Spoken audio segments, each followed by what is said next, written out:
Welcome back to my channel. என்ன வீடியோன்னு பார்த்தீங்கன்னா, பாகற்காய் கிரேவி எப்படி செய்யலான்னு இந்த வீடியோவில் பார்க்கலாம் வாங்க. பாகற்காயினாலே யாருக்குமே பிடிக்காதுங்க, குழந்தைங்க கூட சாப்பிட மாட்டாங்க. ஏன்னா அதில் கசப்புத்தன்மை நிறையா இருக்குதுன்னு சொல்லிட்டு பாகற்காயை விரும்பி சாப்பிட மாட்டாங்க. ஆனால் எந்த ஒரு கசப்புமே இல்லாமல் பாகற்காயை வச்சு பாகற்காய் கிரேவி எப்படி செய்யலான்னு இந்த வீடியோவில் பார்க்கலாம் வாங்க. வடைச்சட்டியில் ஆயில் ஊற்றிக்கலாம். பாகற்காயை கட் பண்ணுறதுக்கு முன்னாடியே பாகற்காயை நல்லா தண்ணியில் சுத்தமாக கழுகி எடுத்துகிட்டு ஒரு துணியை வச்சு அந்த தண்ணியெல்லாம் தொடச்சி எடுத்துக்கலாம். இப்போ பாகற்காயை இது போலவே ரவுண்டாக கட் பண்ணி எடுத்து ஆயிலில் சேர்த்து நல்லா வதக்கலாம் கொஞ்சம்.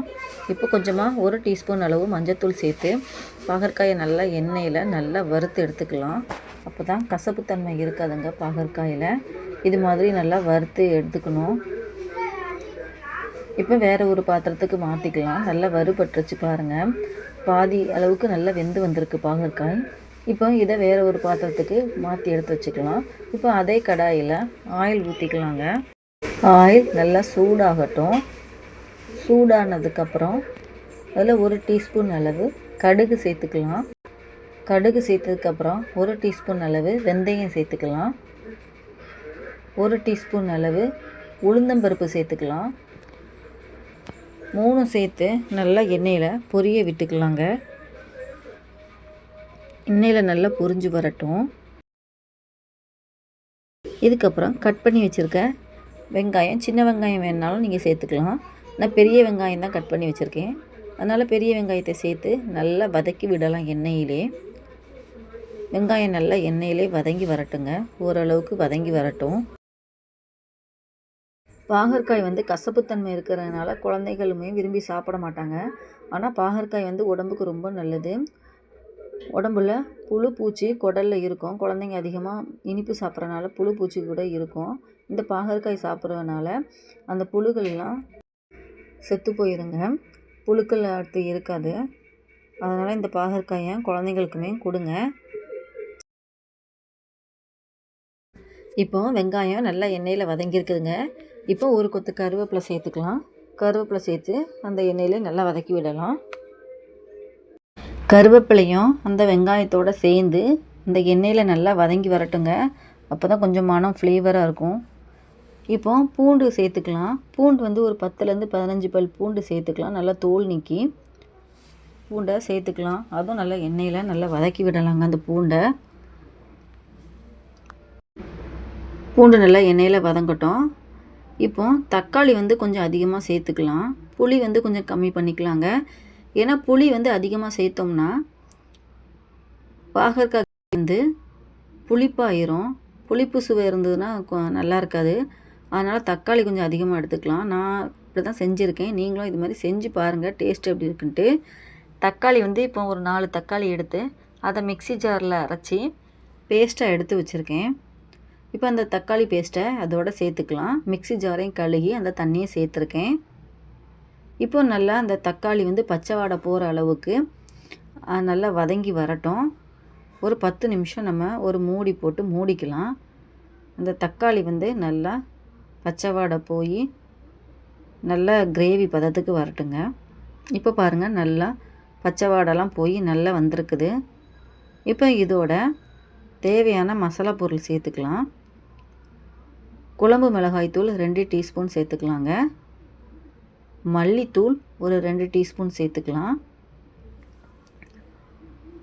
இப்போ இந்த மசாலா பொருளை நல்லா அந்த எண்ணெயில் லேசாக வதக்கி விடலாம். அதுவும் நல்லா வதங்கி எண்ணெய் பிரிஞ்சு வரட்டும். இப்போ காஷ்மீர் மிளகாய்த்தூள் 1 டீஸ்பூன் சேர்த்துக்கலாம்.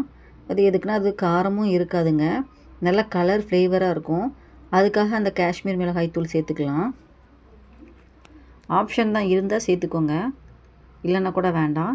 இப்போ அதையும் கலந்து நல்லா ஒரு மூடி போட்டு மூடிக்கலாம். இப்போ எலுமிச்சைப்பழம் சைஸ் அளவுக்கு புளி கரைசல் கரைச்சி எடுத்து வச்சுருக்கேன். அந்த புளி கரைசலையும் இதோட சேர்த்து நல்லா கலந்து விடலாங்க. நல்லா அடி பிடிக்காத அளவுக்கு நல்லா கலந்து விட்டுக்கிட்டே இருக்கலாம்.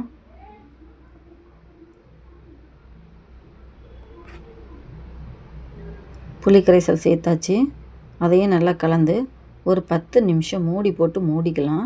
அது நல்லா கொதி வரட்டுங்க புளி கரைசல். இப்போ அதுக்கு தேவையான தண்ணி சேர்த்துக்கலாம். கொஞ்சமாக தண்ணி சேர்த்துக்கலாங்க. சேர்த்து நல்லா கலந்து விட்டுக்கலாம். இப்போ தேவையான அளவு உப்பு சேர்த்துக்கலாம். உப்பு சேர்த்து நல்லா கலந்து விட்டு ஒரு மூடி போட்டு மூடிக்கலாங்க. ஒரு 10 நிமிஷம் நல்லா கொதித்து வரட்டுங்க.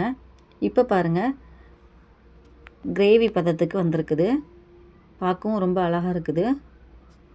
இதை இப்போ நல்லா கிளறி விடலாங்க.